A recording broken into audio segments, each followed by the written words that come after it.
Olá, eu sou Rafael Ito. E eu sou Vitor José. Somos alunos da Universidade Federal de São Paulo, no Instituto de Ciência e Tecnologia. Faremos uma apresentação resumida sobre os tópicos mais importantes da disciplina de circuitos digitais.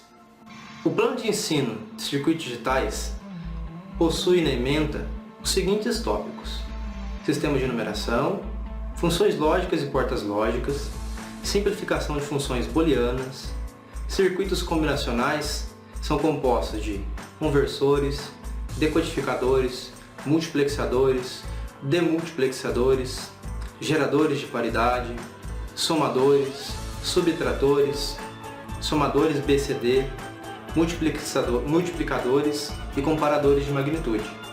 Em circuitos sequenciais, são abordados LEDs, flip-flops e registradores. Já nas máquinas de estado, são tratadas máquinas de Moore e de Mealy. Além disso, são propostos várias implementações e projetos de circuitos combinacionais e sequenciais. Nesta apresentação, iremos abordar os tópicos mais importantes desta ementa. Sistemas de numeração. Iniciar com este tópico tem como intuito introduzir a ideia de que números podem ser representados de maneira diferente. Tudo depende do contexto de sua utilização. É de conhecimento geral da comunidade de computação de que qualquer número pode ser representado com zeros e uns. Chamamos esta representação de binária, números binários. O que tem de ser de conhecimento de um público um pouco mais reduzido é que existem outras representações. A representação binária leva em consideração a base binária, contendo apenas número 0 e número 1. Pode também ter a representação de números numa base contendo 10 elementos, que é exatamente a base decimal, utilizada pela sociedade em seu dia a dia. Ela contém os números de 0 a 9. Existem outras representações, como a hexadecimal, que contém 16 números. No caso dos números superiores a 9, utilizamos letras para representá-los. O estudo de sistema de numeração é imprescindível para o estudo de circuitos digitais, dado que podemos utilizar bases diferentes dependendo da conveniência. Entretanto, a que mais será utilizada é a base binária. Como exemplo, temos a tabela que contém números na base decimal, binária e hexadecimal. Os números hexadecimais são semelhantes aos números decimais até a segunda linha da tabela. Na terceira linha, o número 14 estoura a representação decimal, havendo a necessidade de alteração na segunda casa de representação. Já o número hexadecimal ainda consegue representar o número 14 com a letra E. Na última linha, o número 16 estoura a representação da base hexadecimal, havendo a necessidade de adicionar uma unidade na segunda casa de representação. Com essa tabela, podemos ver que é facilmente uma conversão entre uma base e outra, e essa conversão será utilizada durante todo o curso, dependendo do circuito que for implementar. Tabela verdade. A tabela verdade é um mecanismo muito utilizado para a verificação de modelos lógicos, e será muito importante a sua compreensão para a elaboração dos circuitos que serão implementados ao longo da disciplina. No exemplo do slide, podemos observar que o circuito em questão possui uma tabela verdade, que trata desse circuito especificamente. Todos os circuitos possuem uma tabela verdade, e ela será utilizada para melhor entendimento do circuito e também para a simplificação do mesmo. Agora falaremos um pouco sobre funções e portas lógicas. Funções lógicas são aquelas que fazem operações com os valores da álgebra booleana, 0 e 1. Aí a importância da base binária na construção de circuitos digitais, pois as portas lógicas implementam as funções lógicas, e tudo dentro do sistema computacional, em termos de hardware, implementado por meio de composições de portas lógicas, que são os circuitos combinacionais, os quais veremos posteriormente. Temos como exemplo as portas NOT, NAND, NOR, AND e OR. Seu funcionamento é demonstrado pelas tabelas verdades adjacentes. Simplificação de funções booleanas.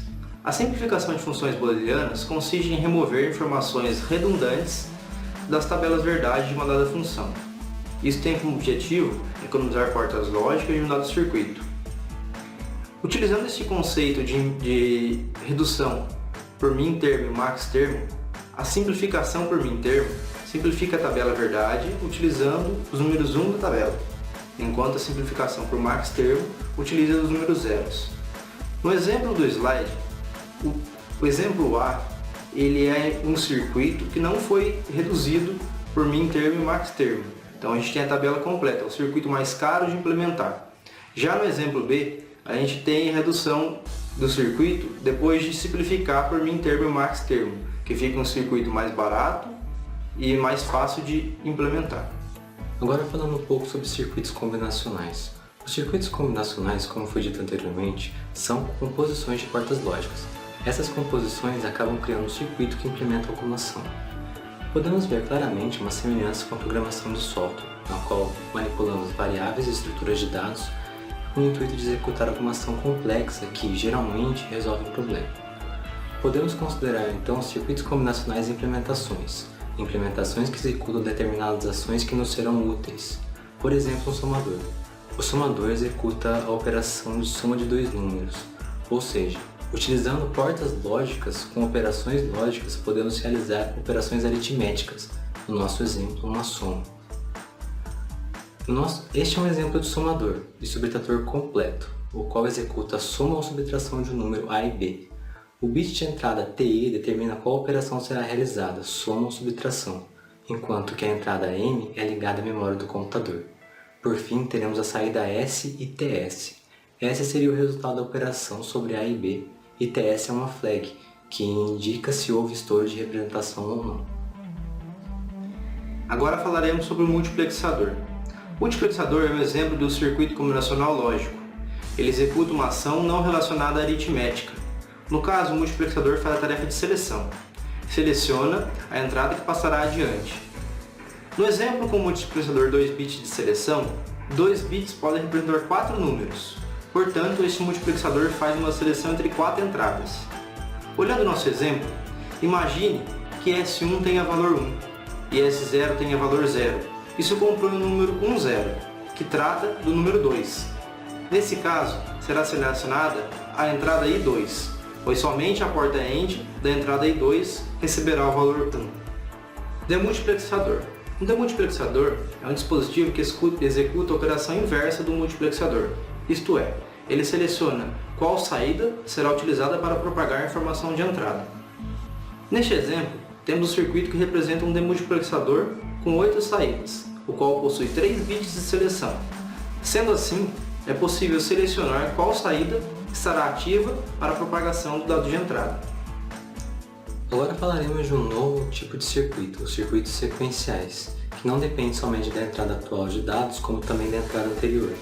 Isso se dá pois os circuitos sequenciais são capazes de armazenar valores que recebem. Para realizar esse processo é utilizada a técnica de retroalimentação. Essa técnica liga os circuitos de entrada de duas portas lógicas com seus circuitos de saída, fazendo com que a informação retorne uma vez transmitida. Dessa forma, armazena-se uma carga, 0 ou 1, naquele circuito. Neste slide temos um LET, que é a estrutura de circuitos sequenciais mais simples, utilizando a retroalimentação para salvar um bit. Agora falaremos sobre os flip-flops. Eles são compostos por LETs, entretanto utilizam o clock do processador para o momento de armazenar o dado. Flip-flop são utilizados pela memória cache para armazenar dados. Toda vez que se cria uma variável, seu valor é armazenado com flip-flop. O flip-flop armazena o dado na descida do clock, isto é, quando ele muda de 0 para 1. Neste momento, é salvo o valor atual. Registradores são conjuntos de flip-flops. Os dados vão sendo transmitidos parcialmente ao registrador e a cada subida de clock eles se propagam pelos flip-flops internos, através das saídas Q, até que finalmente armazena-se o dado completo. Registradores são utilizados pela memória cache para armazenar valores utilizando flip-flops, diferente da memória RAM, que utiliza capacitores, devido à necessidade de poupar custos, visto que os flip-flops são consideravelmente mais custosos do que capacitores. No nosso exemplo temos um conjunto de flip-flops, o que caracteriza um registrador, e logo abaixo vemos vários exemplos de oscilações de clock. Vale ressaltar que todos os registradores estão ligados ao mesmo barramento de clock, portanto eles recebem a mensagem simultaneamente. Outro nome que os circuitos sequenciais recebem é máquinas de estados. Máquinas de estados serão utilizadas na disciplina para a implementação de circuitos sequenciais, pois com elas conseguimos mapear os estados e saber os valores dos estados anteriores. Existem dois tipos de máquinas de estado, síncrona e assíncronas. As máquinas de estado síncronas possuem um sinal de clock que altera seu estado atual apenas uma vez por ciclo, enquanto que as máquinas de estado assíncronas não necessitam de sinais externos de clock para coordenar suas operações internas. Foram usadas nos primeiros computadores e tiveram um grande crescimento na década de 60. Máquinas de Moore e de Mealy. Das máquinas de estado síncronas, as que mais se destacam para nosso propósito de estudo de circuitos digitais são as máquinas de Moore e de Mealy. A máquina de Moore é uma máquina de estado finito, na qual as saídas são determinadas pelo estado corrente, enquanto a máquina de estado de Mealy, as saídas são determinadas na transição.